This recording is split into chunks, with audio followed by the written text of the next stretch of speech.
nikmat Tuhan ya, nikmat Tuhan ini di sini ajaran Nasrani yang diberikan kepada kita, bahwasanya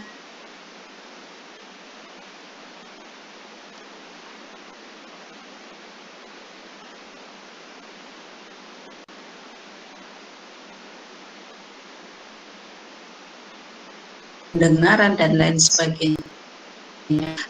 Marilah kita bersyukur bersama-sama sesuai dengan keyakinan masing-masing, sehingga apa yang sudah kita dapatkan, apa yang sudah kita syukuri ini akan juga mendapatkan kelimpahan keberkahan bagi kita semua.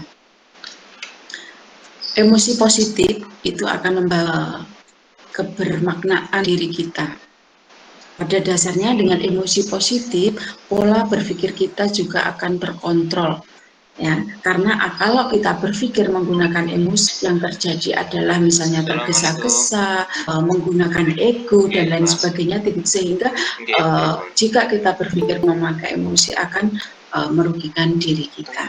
Saudara, terkait dengan mata kuliah studi kasus di 7 kali pertemuan, saudara sudah melaksanakan studi mandiri, artinya belajar sendiri, lebih banyak belajar sendiri karena terkait dengan pembelajaran online ya, lebih banyak waktu yang bisa mengatur adalah diri panjenengan sendiri, karena kita tidak bisa tatap muka secara terus-menerus setiap minggu, dan Bu Harni menyadari hal itu adalah karena faktor dari saya. Semoga kekurangan saya, kelemahan saya, dengan keikhlasan saya, Allah akan memberikan hal yang terbaik buat saya dan panjenengan. Terlepas dari itu, saudara, untuk UTS kemarin memang belum saya koreksi ya, semoga minggu depan saya setelah hari Rabu, ya hari Rabu depan itu juga saya masih ada bimbingan. Saya kemarin nanti mohon diizinkan saya dicarikan ganti waktu ya Mas Falik, monggo diganti hari apa saya bisa masuk Zoom, atau mulai minggu depan kita, karena minggu depan itu kita sudah mulai action pada rancangan studi kasus yang akan saudara ambil ya, penelitian apa yang ingin saudara ambil. Minggu hari ini itu akan memberikan gambaran sedikit terkait dengan apa yang harus dilakukan di dalam penyusunan studi kasus. Harapannya ini tidak menyelesaikan tugas, tapi benar-benar penjenengan membaca apa yang ingin dengan gagas, karena tidak mungkin studi kasus materi yang sudah jenengan semester ini bisa dibuat sebagai skripsi. Bisa dipakai buat skripsi ya, studi kasus itu bisa untuk skripsi. Tetapi tingkatan keberhasilan, capaian keberhasilan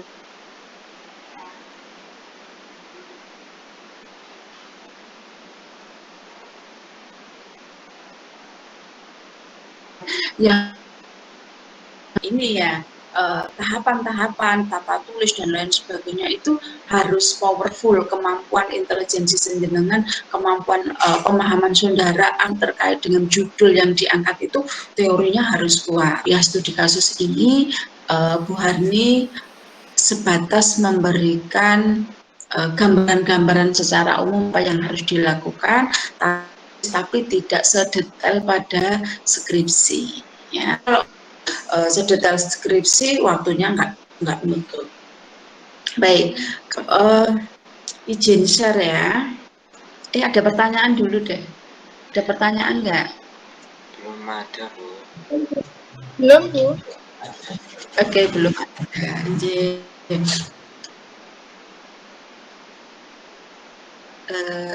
Share screen-nya, izin share screen.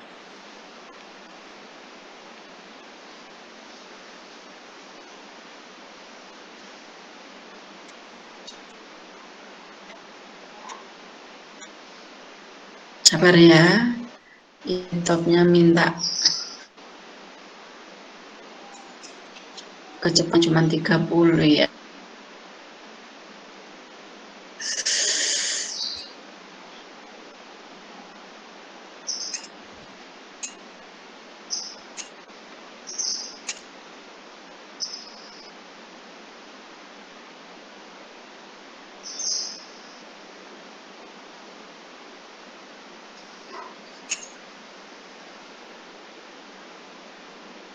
Ayo, bagaimana kabarmu? Alhamdulillah, Bu.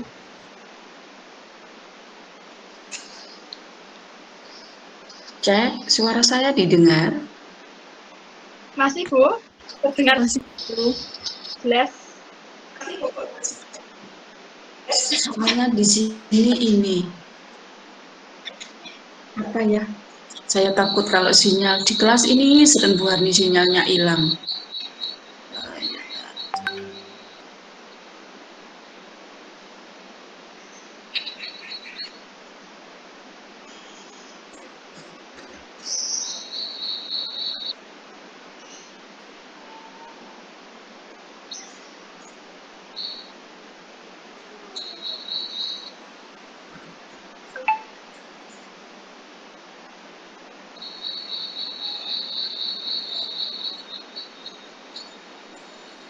Terlihat belum?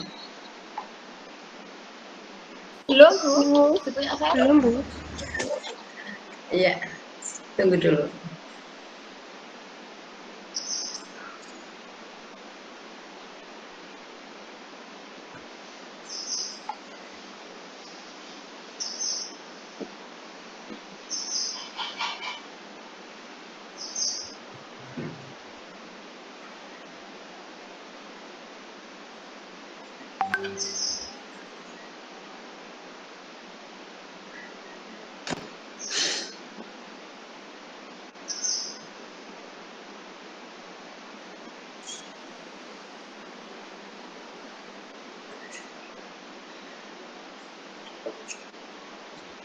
Sabar ya.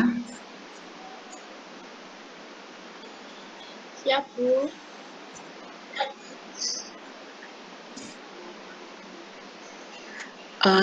Pada sambil suara saya kan masih terdengar ya, Masih, Bu. Mbak Meda. Suara saya, oke. Ini laptopnya Bu Harni masih hitam. Sambil saya nunggu responding dari laptop saya memberikan gagasan begini. Saudara, pada dasarnya yang sering menjadi kendala pada mahasiswa adalah ini persepsi, ya, terkait dengan persepsi. Kalau berbicara terkait dengan studi kasus, pada dasarnya mereka langsung ke arah kasus gitu ya. Tapi yang perlu saudara pahami adalah di dalam studi kasus itu ada dua, yaitu terkait dengan memang ada kasus, tapi juga terkait dengan pengembangan. Artinya pada hal ini kasus itu tidak serta merta di kasus itu tidak serta merta pada kasus permasalahan yang tetapi bisa juga dengan kita melihat gambaran secara umum objek yang kita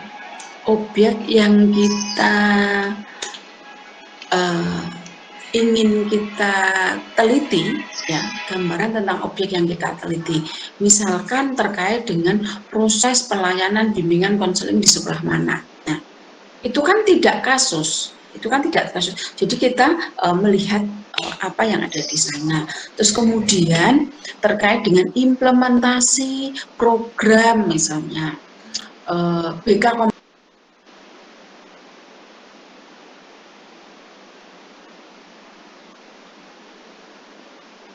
Halo, Bu Harni.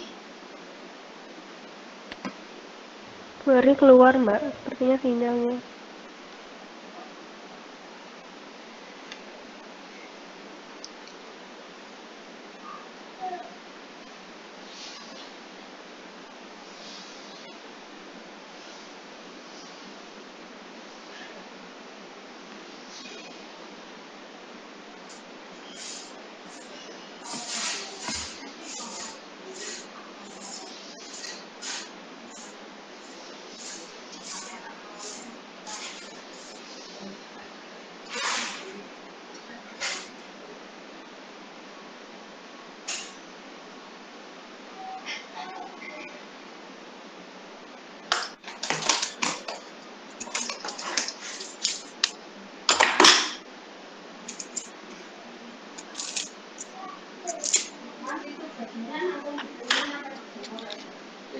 deh.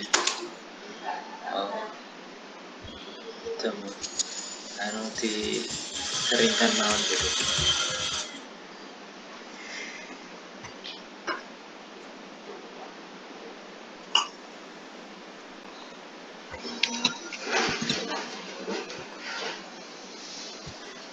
Cek, Mbak, kalau suara saya hilang, putus-putus, tolong saya diingatkan ya.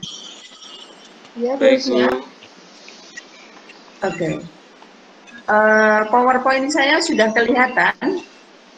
Belum. Belum muncul. Belum, Bu. Oh, belum ya? Oh, terputus tadi ya. Bentar.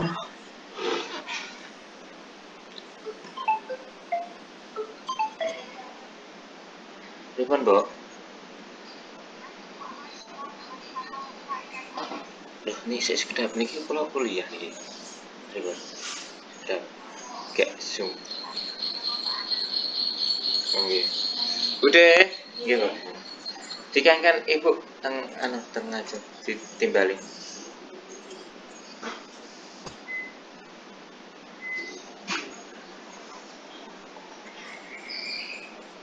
Sudah. Belum muncul, Bang. Belum, Bu. Belum ada. Belum, Bu. Nah, Saya sudah ini loh. baru Sudah. Padahal Bu. di sini. sudah baru masuk. Baru saja. Iya, oke. Anda sedang ini ya. Harap ditunggu karena ini. Aduh. Oke.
Sudah kelihatan? Sudah, Bu. Cek. Udah, Bu. Ya. Baik, ini loh ya, terputus lagi. Saya tadi ngomong apa? Oh, terkait ini ya. Terkait dengan terkait dengan hal apa yang akan kita teliti gitu ya. Jadi emang sih sebagian besar studi kasus itu pada permasalahan yang sudah terjadi, terus kita mau apakan dia kan gitu ya, bisa seperti itu. Tetapi saya memberikan gambaran kepada saudara. Jadi nanti harapan saya studi kasus ini tidak hanya penyelesaian masalah, tapi melihat gambaran secara umum program apa gitu ya, implementasi apa, implementasi teknik apa pada sekolah ini, misalnya implementasi bimbingan konseling komprehensif pada lembaga ini, misalnya seperti itu. Sampai di sini punya gambaran belum?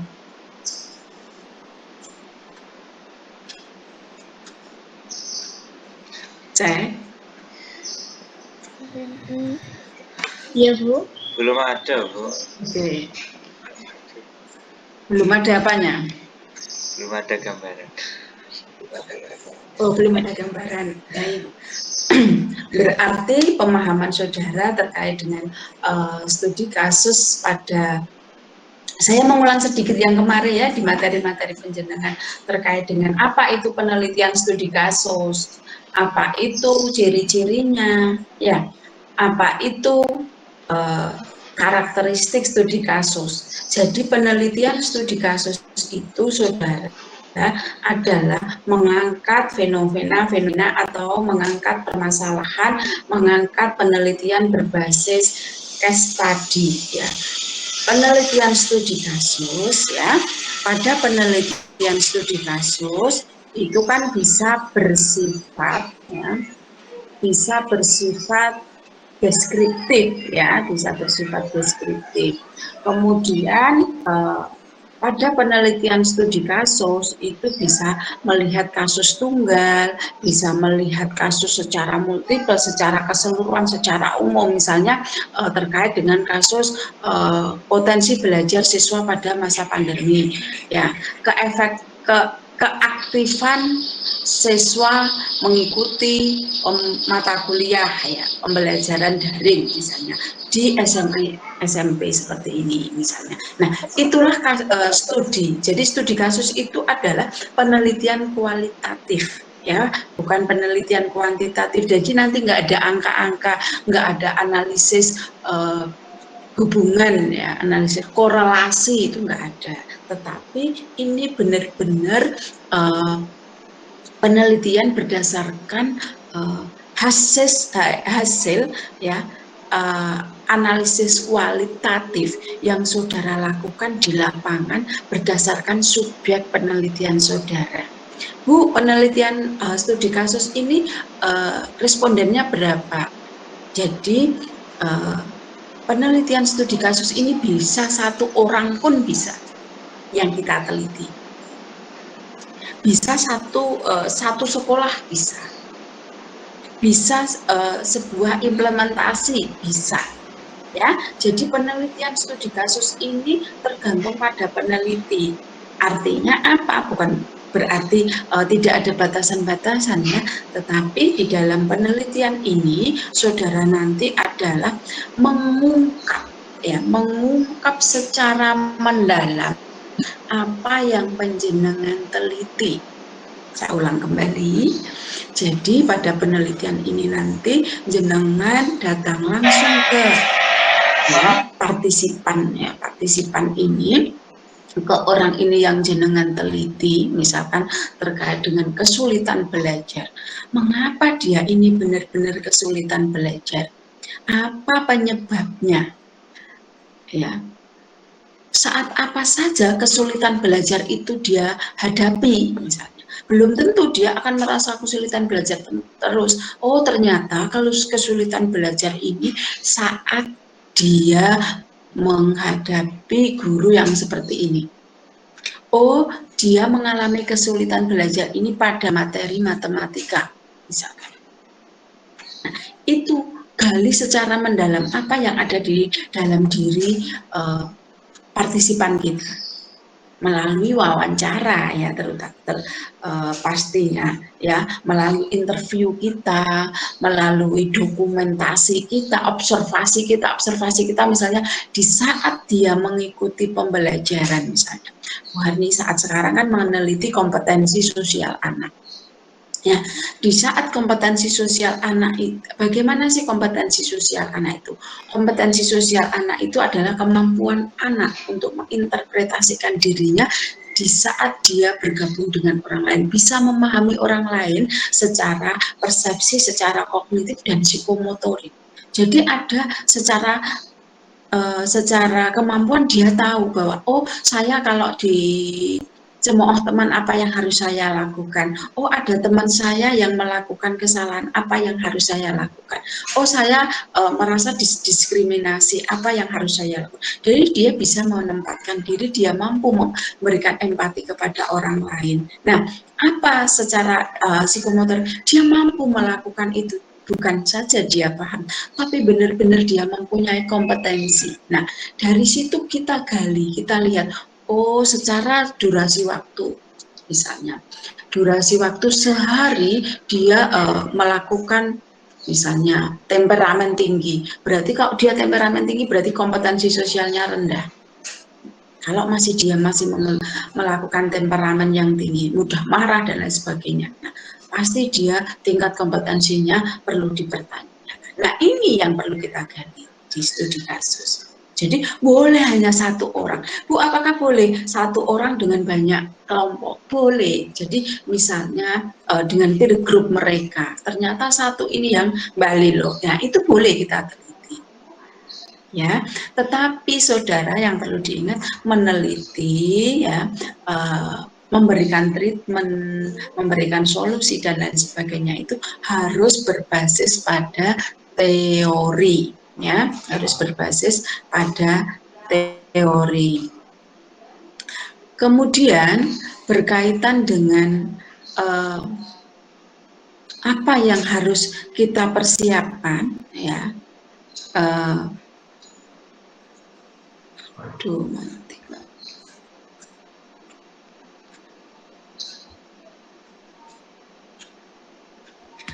Slide saya yang keluar apa?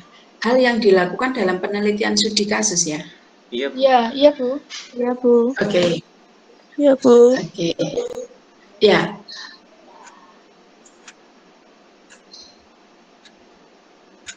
Tadi sudah kita punya gagasan, ya, punya gagasan. Oh, aku mau melihat tentang disleksia. Di awal perkuliahan dulu, Bu Harni itu bisa memberikan wawasan bahwasanya saudara bisa mengangkat yang dulu, yang hasil penjenengan dulu. Hasil ini ya, hasil survei permasalahan BK. Nah, itu juga boleh diangkat. Ya, itu juga boleh diangkat, tinggal dikembangkan. Karena dulu jenengan kan sudah tahu teorinya kalau memang itu sudah ini. Memang, tetapi saudara yang perlu diingat adalah jangka waktu ya, jenengan melakukan survei permasalahan BK kan sudah 2 tahun lalu. Berarti siswa itu sekarang tidak ada di situ kan. Nah, Iya. Ya, itu yang perlu dipertimbangkan. Tetapi Bu Harni ini gini, sebenarnya pada dasarnya kita harus terjun di lapangan. Tapi kalau kita terjun di lapangan, itu kita merasa kesulitan terkait dengan izin observasi kan. Apakah ada tugas mata kuliah lain yang ke sekolah? Tidak, Bu. PLP itu. Apa? PLP, Bu. PLP 1 itu. Oke, jenengan itu ke sekolah ya? Ada beberapa yang boleh, ada beberapa yang daring. Tergantung sekolahnya. Oke, sip. Alhamdulillah. Berarti itu bisa panjenengan gunakan. Artinya gini Mas, Mbak, jenengan kan di PLP itu kan jenengan ada komunikasi dengan sekolah. Ya kan, ada komunikasi dengan sekolah. Masukkanlah perencanaan penjenengan terkait studi kasus ini. Kira-kira, nah kan penjenengan bisa menggunakan dari isi Google Form. Akan jenengan juga bisa mencari informasi dari guru. Ya kan? Jenengan juga bisa untuk minta kontak person siswa dan lain sebagainya. Kan kalau PLP itu bisa kan kita masuk di grup kelas gitu ya, grup sekolah gitu, bisa nggak? Kalau itu masuknya di PLP 2, bukan PLP 1. Kalau PLP 1 itu masih PLP 1 cuman observasi, Bu. Oke, paham saya. Jadi kan kita kan melihat ke sana programnya apa, terus kita hanya mengamati kan, kita kan hanya mengamati, melihat itu. Kalau dulu kan mereka terjun langsung ke sana, tanya-tanya apa, dulu itu saya itu kan kalau dulu namanya PPL Mikro 1 ya, PPL Mikro, beda, PPL 1. Beda, Bu. Itu kayak magang satunya kalau. Iya, magang 1. Enggak. Bedanya apa, Mas? Kalau PPL BK Mikro itu kan mengenai itu, Bu. Kayak kita latihan. Betul, latihan ya, Bu, latihan. Iya, latihan ngajar. Iya, latihan. Nah, kalau di penjenengan PPL apa? PLP PLP 1. Nggih. PLP 1 itu sama dengan magang 1. Nggih. Iya, Kayak magang magang. 1. Nah, Magang 1. di magang 1, ya, di magang 1 itu kan mahasiswa diletakkan di satu sekolah. Kemudian siswa itu mencari informasi, ini BK ya, ini BK. Saya pernah magang BK 1 itu di Jiwet. Ya, itu mahasiswa saya suruh menanyakan apa sih yang menjadi programnya, apa sih yang ini ya. Dia hanya melihat guru mengajar saat guru mengajar. Jadi hanya sebagai observer saja kan. Ya, gitu kan? Kita lebih cenderung Oke. ke ini ya Bu, observasi ruangannya Mas Yan. Masih ke ruangannya gitu. Artinya ruang kayak Observasi perpustakaan, sekolahnya, laboratorium Bu. itu layak dipakai enggak gitu doang. Lingkungan sekolah kayak gitu loh, Bu. Nah, nggih. Jadi belum menjurus ke programnya. iya, betul. Program sekolahnya kan? Nah, Belum, Bu. belum Baru hanya itu lingkungan. malah. Hanya Baru lingkungan saja. Jadi Lingkungannya kan saja. misalnya, oh Allah, Nggih. kalau dulu saya sudah langsung tak suruh. Oke, emang terkait dengan observasi sekolah kan, tapi langsung menukik ke program sekolah. Oke, nggak ada masalah. Tetapi oke, nggak, itu jangan dijadikan benteng lah bagi panjenengan konsep kita terkait studi kasus. Kalau memang panjenengan bisa, ya oke. Saya yakin panjenengan mampu berkomunikasi dengan sekolah, Ibu terkait dengan tugas mata kuliah yang lain, Bapak dan lain-lain. Saya ingin mencari informasi terkait dengan kira-kira apa sih yang menjadi permasalahan ini, yang mungkin bisa saya jadikan acuan untuk saya belajar.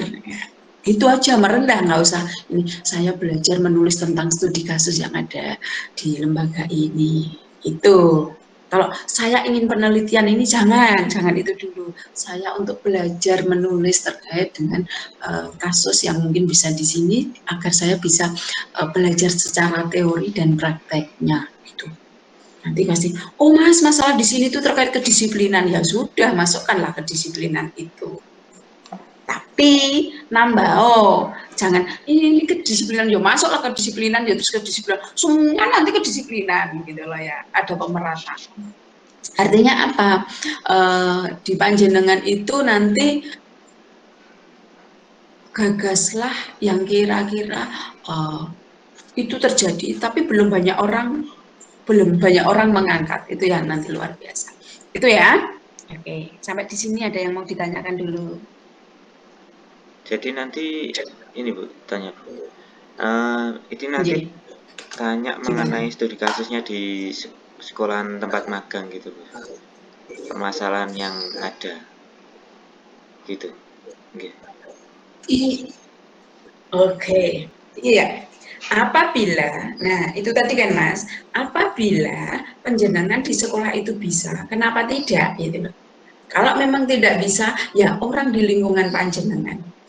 Bu, apakah boleh saya meneliti kasusnya temanku, misalnya Laraswati, dia itu sering cemas Bu, misalkan, maaf Mbak Laras ya, hanya untuk contoh. Iya, Bu. Misalkan terkait siswa ini sering merung, ini. Nah, itu jenengan teliti sendiri. Boleh nggak? Boleh.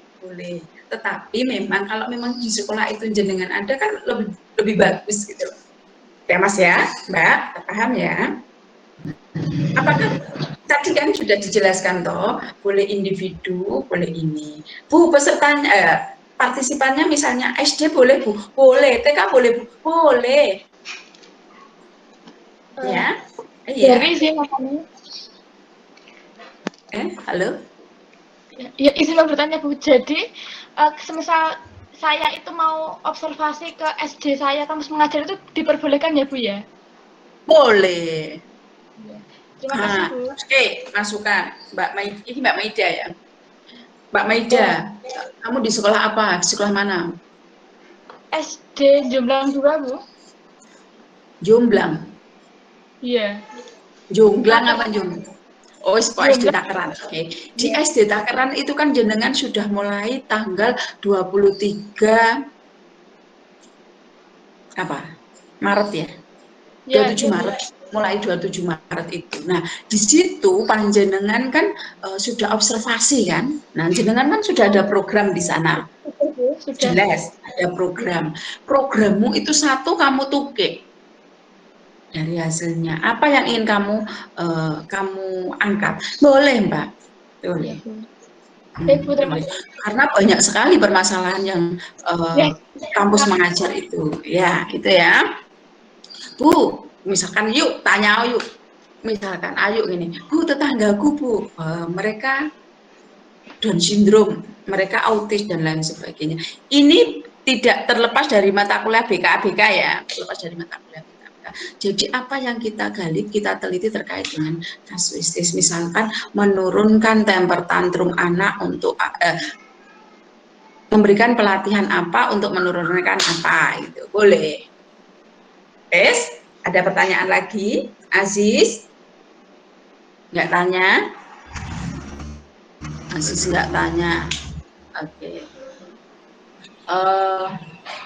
Siapa nih? Reza ya. Aku tadi belum napa Reza. Akwin. Bu Hani, mau Halo, tanya, Mbak Akwin. J. itu semisalkan yang diteliti itu cuma satu gitu, enggak apa-apa, Bu? Kok Apa tak harus bantai kan lebih? itu?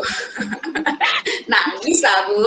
Aku sampai nangis sih itu loh, gak videonya gak on itu ya. Kayaknya seakan-akan Bu Hari itu dongeng di depan laptop. Ya, bener lah, dosen-dosen yang lain. Kalau nggak on HP, on video, dianggap tidak masuk.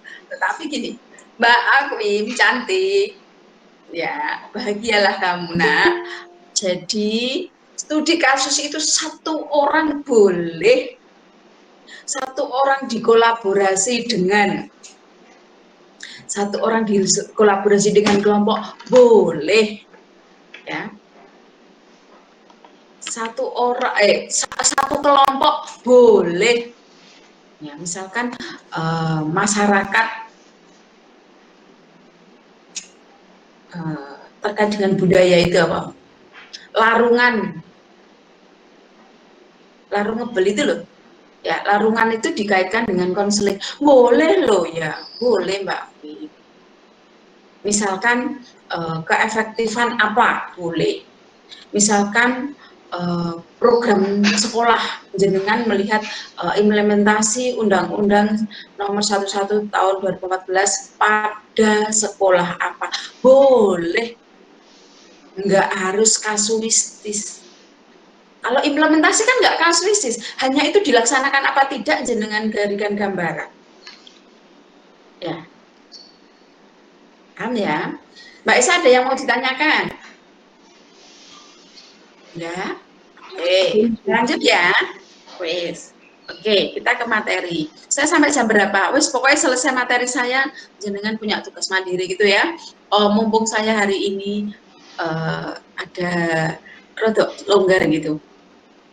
Baik, hal yang harus dilakukan dalam penelitian studi kasus itu adalah ini dulu tadi yang sudah dijelaskan Bu Hani tadi terkait dengan rumusan masalah. Apa sih yang harus kita, yang akan kita teliti? Apa sih yang harus kita teliti? Dirumuskan dulu. Ojo bingung, sesuk ono komentar terkait dengan fenomenologi apa gitu ya. Langsung, saya ganti itu. Kemandirian belajar.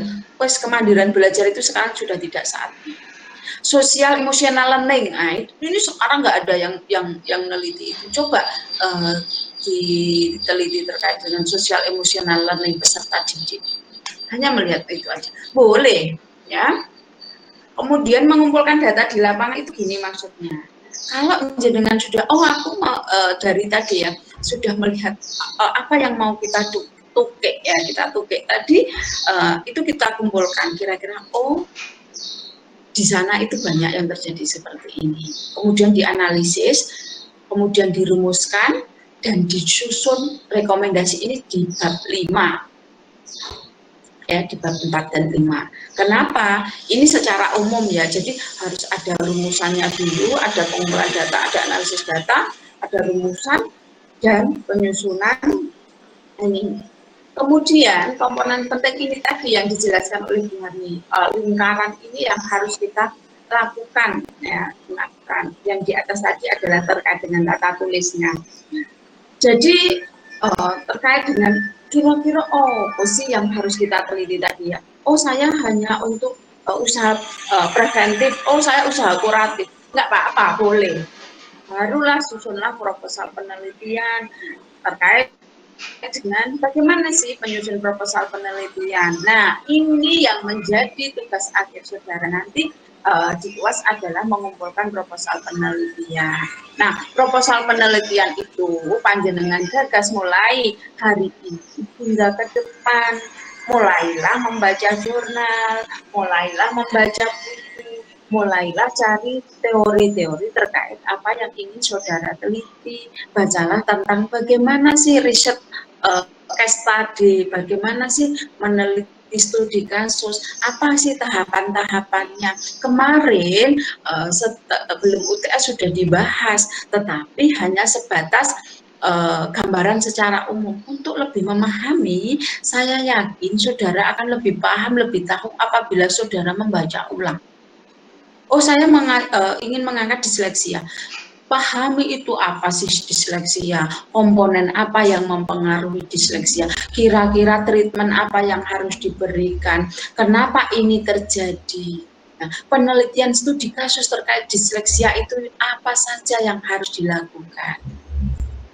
Unit analisis penelitian. Jadi analisis penelitian itu nanti jenengan kaitkan dengan proses wawancara, membuat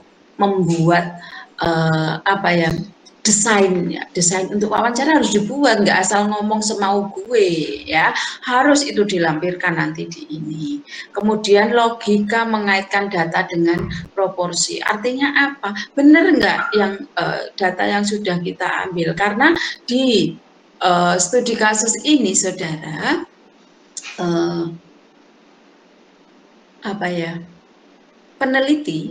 peneliti itu benar-benar harus mendalami apa yang diteliti, artinya mengurat lebih dalam, memahami betul-betul. Tetapi kelemahan di studi kasus ini adalah kita terbawa oleh mereka, artinya kita terbawa pada situasi sehingga kadang terjadi double conference, faktor kepentingan. Jadi sebenarnya itu mungkin tidak saja terjadi pada mereka, tapi karena kita sudah berlebihan sehingga itu menjadi ditulis aja seperti ini. Bukan, harus ada proporsi yang sesuai. Nah, kemudian kriteria untuk menginterpretasikan temuan. Dari tadi kita tidak boleh double conference tadi, itu harus diinterpretasikan benar-benar disesuaikan dengan kondisi real di lapangan, terus bukan gagasan dari penjenengan sendiri, tapi berdasarkan informan, ya, berdasarkan partisipan kita. Dari partisipan itu kita tulis semua, masalah wawancaranya apa, tulis semua. Baru kita detailkan, kita pahamkan sehingga orang yang membaca hasil panjenengan itu tanpa melihat orang itu sudah paham. Itu loh lebih dalamnya studi kasus itu. Beda dengan kuantitatif, kalau kuantitatif ini sudah ada peningkatan, nilai kuantitatifnya seperti ini. Tetapi kalau studi kasus itu benar-benar mendalam, benar-benar memahami tulisan yang ditulis penjenengan itu tidak hanya 1-2 paragraf, tapi boleh banyak, boleh. Gitu ya. Oke, saya lanjutkan. Oke, judul studi kasus. Bagaimana sih untuk membuat judul studi kasus? Jadi memang kalau berbasis lapangan, saya yakin jenengan belum begitu masuk di dalam diri panjenengan. Artinya aku mau ngangkat ini apa? Sudah, Bu Hari memberikan kebebasan, artinya tidak berbasis apa yang sudah jenengan lihat, tetapi jenengan ingin apa dulu aja. fashionnya jenengan yang ingin di mana. Karena bagi Bu Harni, katakanlah valik itu terkait dengan misalnya apa ya valik itu? Fashionnya valik, contoh aja ya ini, fashionnya valik itu terkait dengan peer group, kecemasan di dalam peer group. Apakah itu muncul kecemasan individu dalam peer group? Muncul jelas. Karena dia tidak mampu, tidak temennya inilah, itu akan muncul. Bisa itu dimasukkan di dalam judul. Masukkan dulu rumusan. Oh ini loh yang akan saya angkat terkait dengan kecemasan.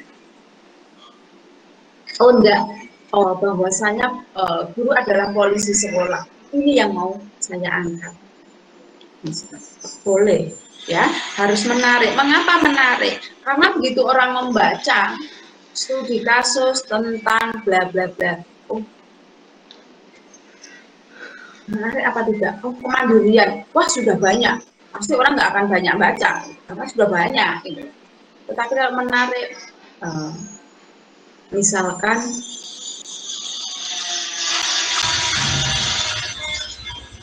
jadi kasus terkait ini aja, topik ya, pembelajaran daring.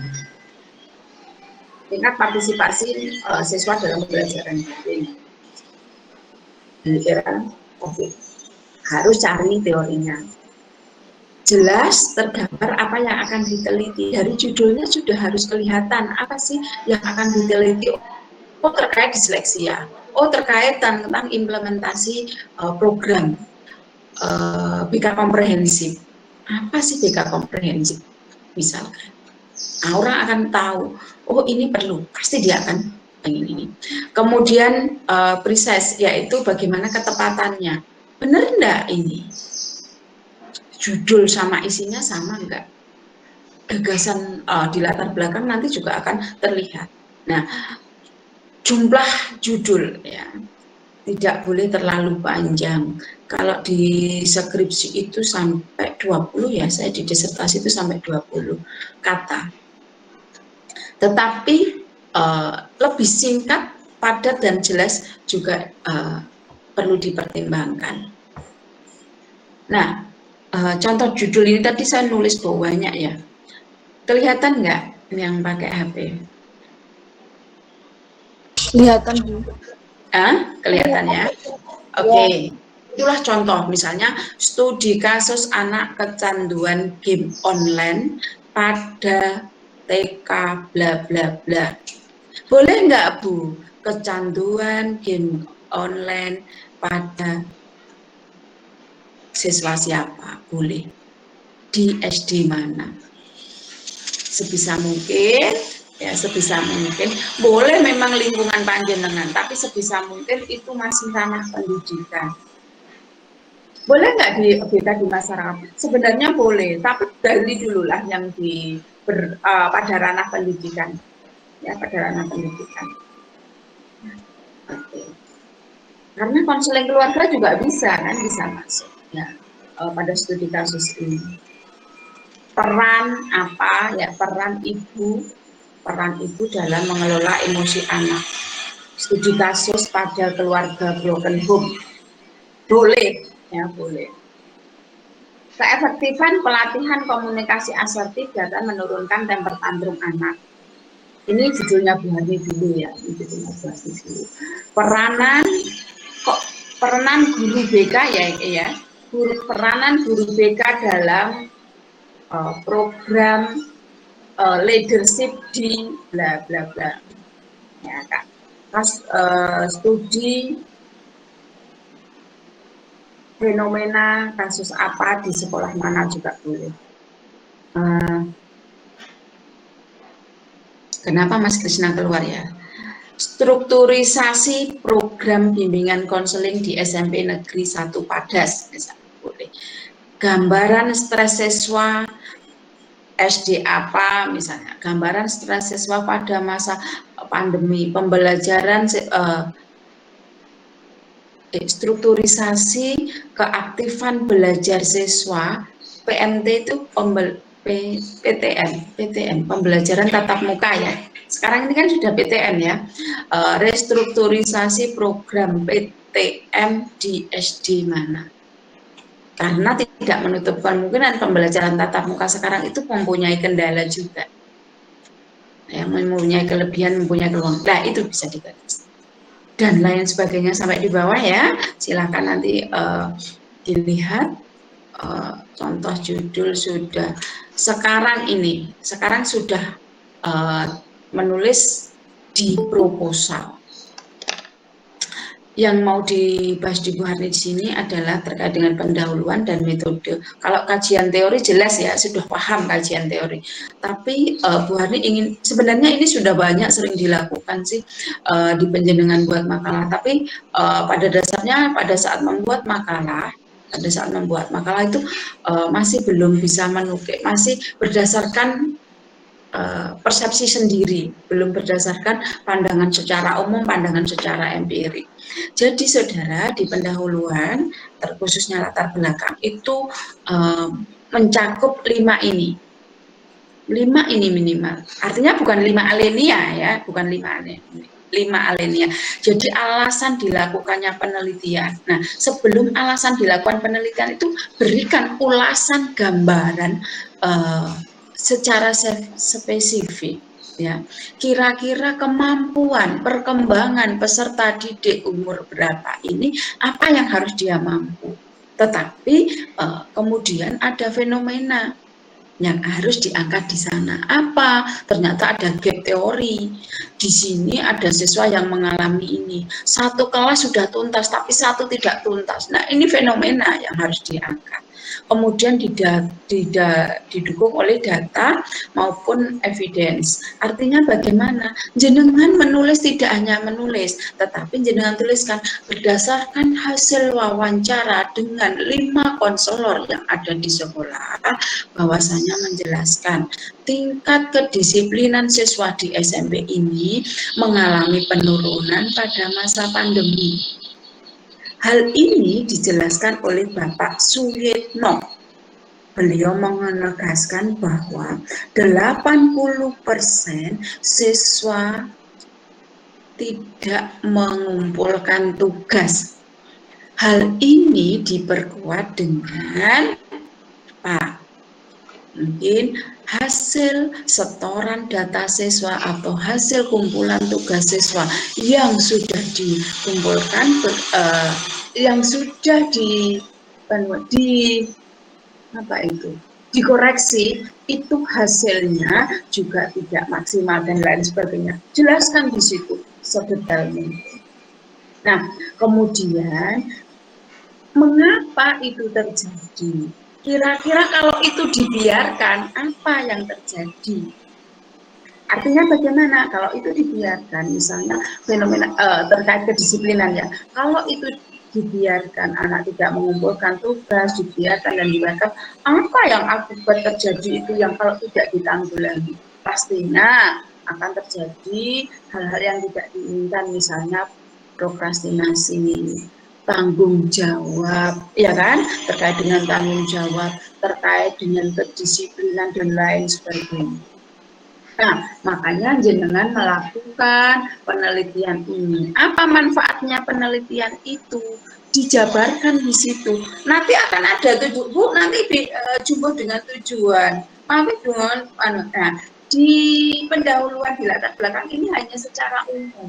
Jadi dengan adanya penelitian studi kasus tingkat kedisiplinan siswa di sini ini, maka diharapkan dapat sedini mungkin dipahami apa faktor-faktor yang mempengaruhi kedisiplinan dan bagaimana untuk menanggulangi permasalahan tersebut. Itu dijelaskan di latar belakang. Harapannya latar belakang itu minimal 3 atau 4 lembar. Karena tadi sudah ada teori-teori juga, ya, ada teori juga. Oke, sudah ya? Oke. Latar belakang ada pertanyaan enggak? Sudah 9:30, Bu. Saya sudah ada acara. Oke, lanjut.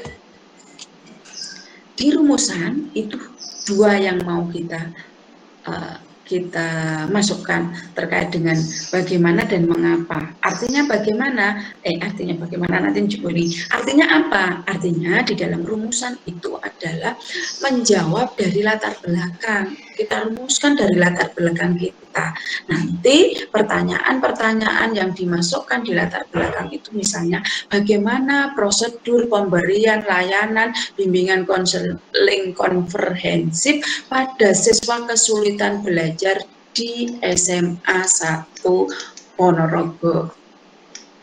Bagaimanakah bagaimanakah kecemasan siswa dalam menghadapi pembelajaran daring di SD ini? Mengapa siswa mengalami kecemasan pasca ujian nasional, ya, dan lain sebagainya, itu ya. Kemudian di tujuan itu ada tujuan umum dan ada tujuan khusus. Saudara, tujuan umum itu terkait dengan pengembangan ilmu pengetahuan. Tujuan khusus itu terkait dengan apa yang secara spesifik jenengan lakukan, jenengan teliti, misalnya terkait dengan peningkatan kualitas siswa, terkait dengan pemahaman siswa, terkait dengan penyelesaian permasalahan. Nah, contoh penulisan tujuan itu misalnya tujuan dari penelitian studi kasus ini adalah untuk memahami, untuk menjelaskan, untuk menggambarkan misalnya ya, untuk menggambarkan implementasi program bimbingan konseling komprehensif di SMP 1 Talun. Untuk menjelaskan terkait fenomena atau kasus disleksia pada siswa SD apa. Ya, kasus 1 misalnya, boleh. Kemudian untuk mengidentifikasi tindakan yang dilakukan untuk mengatasi kecemasan siswa. Tadi ya, kecemasan siswa. Down syndrome, untuk menghadapi kecemasan siswa broken home, dan lain sebagainya. Untuk menggali alasan dilakukannya strukturasi program BK pada sekolah bla bla bla, dan lain sebagainya. Paham ya? Wes, nggak ada yang bertanya, Bu, lanjut. Oke, sekarang sebelum metode penelitian kan ada berduanya ya. Di metode penelitian, saudara, itu terkait dengan tempat dan waktu penelitian. Jadi kira-kira apa yang kamu lakukan nanti? Tempatnya di mana? Oh, di SMP. Oh, di SD. Kapan waktu penelitiannya? Waktu penelitiannya adalah nih, bulan Mei sampai Juni. Harusnya 3 bulan ya standarnya, tetapi ini Bu Hani enggak ke arah kayak skripsi, enggak benar-benar ini, tapi ini hanya sebatas latihan. Ingat, walaupun ini latihan, harapannya Bu Hani tetap mengharapkan jenengan benar-benar actionnya disesuaikan. Oke, desain penelitian. Nah, desain penelitian nanti apa? Oh, studi kasus deskriptif, ya, studi kasus analisis, ya. Case-nya, studinya kepada siapa? Bisa kepada individu, ya, yang ditanyakan oleh akun, dan boleh beberapa individu, boleh kelompok, ya, boleh organisasi, boleh kejadian, ya, kejadian sesuatu, kejadian atau fenomena. Kemudian alat pengumpul yang datanya apa? Oke, triangulasi, ya, wawancara, ya, metodenya triangulasi. Alat pengumpul datanya adalah dokumentasi, wawancara, dan bla bla bla, gitu ya. Oke, analisisnya bagaimana? Berarti analisis data kasus, analisis studi kasus. Jadi jenengan menganalisis kira-kira hasil wawancara penjenengan apa? Sampai di sini ada pertanyaan.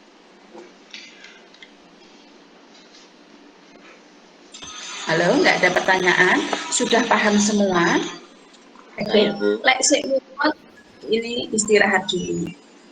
Tersenyumlah pada diri jenengan bahwasanya apa yang sudah jenengan dapatkan ini semata-mata hanya karena Allah. Nah, terus like gitu kan syukur ya, dong. Ini semua yang aku dapatkan hari ini hanya karena Allah. Kalau kita bersyukur seperti itu, sehingga kita akan tersenyum, menerima apapun yang diberikan kepada kita, dan berusaha untuk menggali potensi yang ada di diri kita. Mas Krisna, ada yang ditanyakan? Mbak Nadila, Mbak Esa, Atika? Oh, belum. Ya wes, kalau saya tutup, ya nanti disimpan dulu ya, Kris ya. Aku belum dengar suaranya Kris ya. Gak ada, Bu? Zat? Tadi Oh, gak ada, ada, Bu. ya Masuk wes. tadi. Oh iya tadi, aku tahu tadi. Pokoknya gak on kamera itu wes. Ya. Oke, sudah itu yang bisa saya sampaikan pada pagi siang hari ini. Saya yakin mulai detik ini silakan aku mau membahas apa ya. Oke, kalau sudah merenung membahas apa yang ingin dibahas, cari jurnal, cari buku online saja. Penjenengan paling lek koneng kampus golek buku nang perpus males ya. Tapi kalau kon golek info TikTok cepet dan cepet iso. Itu karena apa? Seneng. Nah, ini juga sama. Studi kasus ini senangi dulu. Senyumi dulu ya, senyumi dulu. Kalau senyum seneng, ya, oh aku mau gali kedisiplinan, oh kamu gali cepet-cepetan. Kenapa cepet-cepetan? Engko lek judulnya padha ambek koncone mesti sama Bu Harni ditolak, ya kan? Nah, ben gak ditolak ya. Biar tidak ditolak oleh Bu Harni, maka segeralah mencari inspirasi, renungkan apa yang ini ya. Gitu. Kemudian, kapan Bu waktunya untuk mengajukan judul dan lain sebagainya? Oke, kita minggu depan ready bisa ya? Mas Falik, muni minggu depan ready, Bu Harni Rabu jelas bimbingan dengan Pak Iman itu ya. Selasa itu kayaknya Bu Harni. Bu Harni Rabu. Sebenarnya sih saudara, maaf ya, sebenarnya bimbingannya itu enggak lama. Yang lama itu adalah mempersiapkan mental. Yang saya sampai minta maaf sama Falik loh ya, minta maaf ya Ibu. Itu tuh ya artinya saya jujur, kenapa saya nggak kecil hati kok. Nah, itu karunia Allah. Jadi saya harus mempersiapkan mental. Teori itu yang harus tak masukkan benar-benar. Wong wis disinau dimasuk dan itu tak baca berulang-ulang. Begitu ngadep itu ya wis beda. Yakin saya menyadari itu, dan itu kelemahan saya dan saya ikhlas, insya Allah Allah akan memberikan jalan keluar, gitu aja ya. Nah makanya besok Rabu itu kan Bu Harni nggak bisa, apa ini aja ya, nanti Rabu saya share di Ilma, terus mengajukan judul itu lewat segmen ya, umpama gitu gimana? Atau terus nanti kalau misalnya saya sudah klik on, oke, siapa yang mau konsultasi, siapa yang ini gitu, umpama gitu gimana? Kok semau Bu Harni sih? Judulnya dulu juga nggak apa-apa ya. Kayak Google Form kemarin juga bagus, kayak kemarin absensi itu loh, Bu. Kan lebih mudah dibaca buat. Ya, artinya gini. Sebenarnya itu Bu Harni itu mengantisipasi kalau Bu Harni lupa, ya. Bu Harni lupa. Kayak ngajar ini aja tadi malam itu wis saya sampai rumah jam 11 malam ya. 11 malam saya sudah langsung intinya tepar lah. Tapi saya subuh sudah langsung, oh nanti saya ngajar. Begitu tadi itu hanya karena WA grup, besok Senin begini-begini ya. Sehingga saya balas, saya nunggu Mas Falik.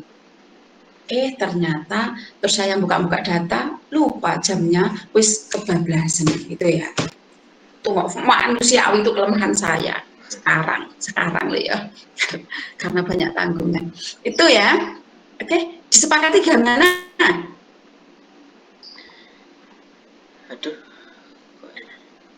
Jangan Mas Malik tok toh. Krishna juga punya suara, Maida juga punya suara, Laraswati juga punya suara, Natasha juga punya, Penny punya suara.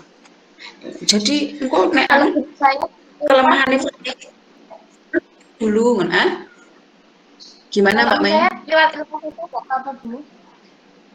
Oke ya, berarti gini, wes paling yo wis manut ya toh. Mana ta? Manut. Enak Bu Gimana manut. enaknya aja, Bu. Loh, lah nek gimana enaknya saya dibalik penjenengan. Itu kan keinginan Bu Harni, terserah. Pokoknya asal mengumpulkan tugas. Itu gak enak bagi saya. Kalau ini Bu saya maunya ini. Jadi ayo trio bermuni. Penny yo bermuni, Priska yo bermuni. Kok nek DM muni, kalau dia bilang, oh ini gimana enaknya Bu? Enak saya, nggak enak kamu, apa kamu mau? Nggak enak toh, Chris ya. Pokoknya nilainya apik Bu. Mau saya nggak bisa ngasih nilai apik. Nilai apik itu gampang gawe. Klik A, B, klik B, C, klik C. 78, 79, 60, 85 untuk A. Iya kan? Tetapi saya nggak ingin itu sambil ngasih itu bisa. Tapi ini loh antusias panjenengan. Klik ya besok minggu depan. Wes langsung diputus nih ternyata sahabat nih. Ben gak suwen tak bu paketnya. Minggu depan nanti saya diingatkan ya Mas Fali karena jelas saya itu Malang. Saya posisi di Malang. Diingatkan Mas Fali, Bu tolong di share di Elma untuk segmen untuk tugas itu ya, nanti diingatkan kalau saya lupa. Karena saya tuh loh kemarin Rabu juga lupa ngabsen online yang SIM. Mas Falik tak suruh absen, tapi saya ngabsen di online-nya saya nggak ngabsen. Makanya saya kasih Google Form. Google Form itu harapannya, misalkan pertemuan ditunda ya silahkan presensi tidak apa. Tapi kesepakatan satu kelas. Jadi ketua kelas punya tanggung jawab mengingatkan temannya. Toh itu datang atau tidak, saya yang tahu Mas Malik, otomatis saya tanya, hari ini yang nggak hadir siapa? Di situ tertulis absennya ada, tapi di laporan nggak hadir, ya wes gitu loh. Bukan Mas Malik semaunya Mas Malik tidak, gitu ya. Tapi tanggung jawab, karena apa? Kejujuran itu adalah akan menerima imbalan, artinya apa? Nanti akan kembali, ya. Teori fisika pasti akan kembali penderang, jangan jujur atau tidak terserah. Kalau Bu Harni gitu, oke, klik ya minggu depan itu. Kalau bisa Bu Harni masuk Zoom, alhamdulillah. Kalau tidak bisa masuk Zoom, nanti setor judul dulu. Dan ingat, setor judul jangan hanya judul, argumentasikan mengapa itu apa ya. Jadi kayak kerangka berpikirnya juga. Yo nggak usah jauh-jauh ke kerangka berpikir Mas, Kak Ado. Misalnya nyapo disleksia, itu, nah, artinya biar Bu Hari tahu, oh Krishna iki ngambil judul restrukturisasi program BK di SMP ini. Nah, dijelaskan program di sana itu dulu seperti ini, sekarang ini. Mengapa? Karena dengan adanya perbaruan restrukturisasi ya, berarti kan mengulang kembali, menyusun kembali. Jadi program itu lebih kuat dan lain sebagainya. Itu dijelaskan. Kayak ngono wae. Oke ya? Oke. Saya yakin tidak ada masalah. Tetaplah tersenyum pada diri saudara. Mas Rosid baru muncul, alhamdulillah. Tok Mas. Ingat, kita adalah individu, juga makhluk sosial, berarti kita juga membutuhkan orang lain. Saya membutuhkan jenengan juga membutuhkan saya, saling melengkapi. Studi kasus ini akan sukses, penelitian jenengan akan sukses, akan menjadi citra diri pada panjenengan untuk menyelesaikan tugas. Dan saya juga punya tanggung jawab untuk menganalisis, untuk menilai kemampuan panjenengan. Kita ke depan semuanya baik-baik, kita ke depan semuanya lebih baik. Dan awali dari diri kita sebelum ke orang lain. Ihdinas siratal mustaqim. Wassalamualaikum warahmatullahi wabarakatuh. Waalaikumsalam warahmatullahi wabarakatuh. Ya, saya langsung izin live ya. Baik Bu. Ya Bu. Baik. Tugasnya kan nyapo.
sebenarnya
persen 13 ya.